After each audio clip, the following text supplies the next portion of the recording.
వైఫల్యాలకు governor ప్రసంగం నిదర్శనమని ఎద్దేవా చేశారు. అంతేకాదు బీఏసీని కూడా బహిష్కరించారు. విపక్షం తీరుపై ప్రభుత్వం స్పందించింది.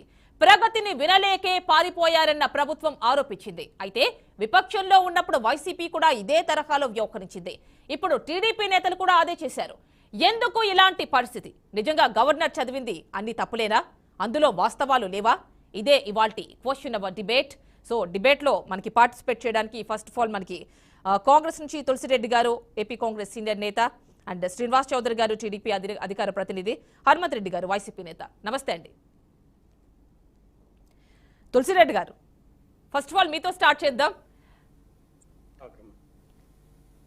మీ ఇన్ని సంవత్సరాల ఎక్స్పీరియన్స్ లో గవర్నర్ ప్రసంగం ఎప్పుడు ఇలానే ఉంటుందా, లేకపోతే ఇప్పుడు ఎలా ఉందంటారా? మరి రాను రాను రాను రాను రాను అసెంబ్లీకి పార్లమెంటుకు విలువ లేకుండా పోతుంది. ఇది క్రమేణా తర్వాత వచ్చేసి గవర్నరు ఆ పదవికి గౌరవం ఇవ్వాలి కదా. ఏమి ఒక అర్ధ గంట గంట చదువుతాడు, వినేది ఏమి ఆ ప్రసంగం తర్వాత వచ్చేసి దాంట్లో ఉన్నదాన్ని మళ్ళీ మాట్లాడచ్చు. దాన్ని మధ్యలో అభ్యంతరం పెట్టడము. నేను ఈ పార్టీని కాదు, ఏ పార్టీ అయినా సరే గవర్నర్ ప్రసంగం వినాలా, ఒక అర్ధ గంట ముక్కాలు గంట గంట చదువుతుంది. దాని తర్వాత దాని చర్చ జరుగుతుంది. మరి దాంట్లో మెరిట్స్ డిమెరిట్స్ ఉంటాయి. ప్రభుత్వం వాళ్ళు మెరిట్స్ చెప్పుకుంటారు, ప్రతిపక్షాలు డిమెరిట్స్ చెప్పాలా, దాని తర్వాత ప్రజలు నిర్ణయించుకుంటారు. దానికి గవర్నర్ ప్రసంగం మధ్యలోనే అభ్యంతరం చెప్పడం ఎందుకు, అడ్డుపడడం ఎందుకు, వాకౌట్ చేయడం ఎందుకు? ఇది ఏ పార్టీ చేసినా కరెక్ట్ కాదన్న అభిప్రాయం. ఇది మొత్తం అసెంబ్లీ విలువ పోతా ఉంది, గవర్నర్ విలువ పోతా ఉంది.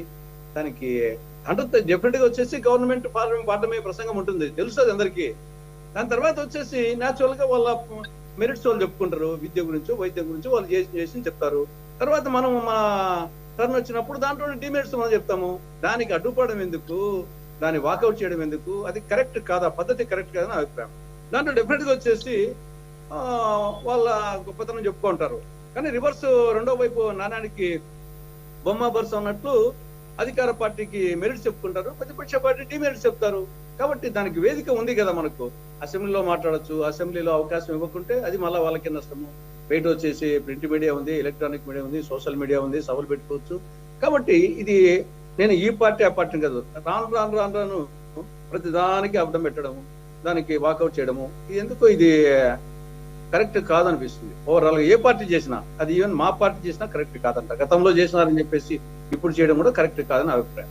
దాంట్లో డెఫినెట్ గా వచ్చేసి ఇప్పుడు విద్య వైద్యం మిగతా అనేక అంశాలు డెఫినెట్ గా దాంట్లో అనేక డిమెరిట్స్ ఉంటాయి. మనం చెప్పేదానికి దండిగా ఉన్నాయి, నేను చెప్పొచ్చు. బట్ దాన్ని ఉపయోగించుకోవాలని నా అభిప్రాయం. ఓవరాల్ గా ఫండమెంటల్ గా వాకౌట్ కరెక్ట్ కాదని నా అభిప్రాయం. మధ్యలో అడ్డంకులు అభ్యంతరాలు పెట్టడం కరెక్ట్ కాదని అభిప్రాయం, ఏ పార్టీ అయినా ఏ ప్రభుత్వం అయినా సరే. అంటే తులసిరెడ్డి గారు, గవర్నర్ ఆ ప్రసంగాన్ని చదివేటప్పుడు ఆయనకి ఏమి విచక్షణ అధికారాలు ఏమి ఉండవా? ఏది కరెక్ట్, ఏది జరిగింది, ఏది జరగలేదు, అది ఉండే అవకాశం ఉండదు. మాది జనరల్ గా ఇప్పుడే కదా అన్ని చూస్తున్నాం కదా. జస్ట్ వచ్చేసి ప్రభుత్వం తరఫున ఒక ప్రసంగం రాస్తారు, దాన్ని చదువుతారు, దర్శాలు అయిపోయి అంతే. దాని మీద డిస్కషన్ పెడతారు. ఆ ప్రసంగంలో వచ్చేసి న్యాచురల్ గా నేను చెప్పినట్టు ప్రతి నాణ్యానికి మీరు బొమ్మ బొరుస ఉంటాయి. వాళ్ళు విద్య గురించి మేము నాడు నేడును ఇంకోటి చెప్తారు వాళ్ళు. దానికి మైనస్ పాయింట్స్ డిమెరిట్స్ అనేకం ఉంటాయి కదా, అది మన స్పీచ్ లో మనం చెప్తాం. కాబట్టి ప్రధానికి ఉంటాయి మెరిట్స్ డిమెరిట్స్. వాళ్ళు మెరిట్సే చెప్తారు, డిమెరిట్స్ అని చెప్తారు. మేము వచ్చేసి విద్యా వ్యవస్థ నాశనం చేసినాం, చిన్నాభిన్నం చేసి చెప్తారు గవర్నర్ ప్రసంగంలో. కానీ దాన్ని మనం ఎక్స్పెక్ట్ చేయాల్సిన అవసరం కూడా లేదు.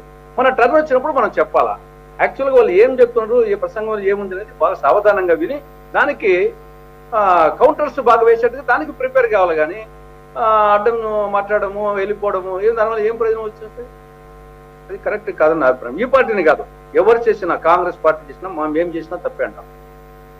అంటే లాస్ట్ టైం వైసీపీ ప్రతిపక్షంలో ఉన్నప్పుడు కూడా వాళ్ళు కూడా ఇదే చేశారు కదండి, మీరు చూసే ఉన్నారు కదా. అదే కరెక్ట్ కాదంట. ఎవరు చేసినా, వాళ్ళు చేసినా, వీళ్ళు చేసినా, మేము చేసినా, ఎవరు చేసినా ఇది కరెక్ట్ కాదు అంటాను.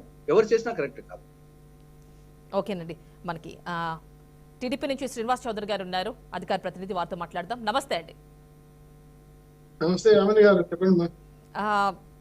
ఏమిటండి మరి వైసీపీ ఇచ్చినటువంటి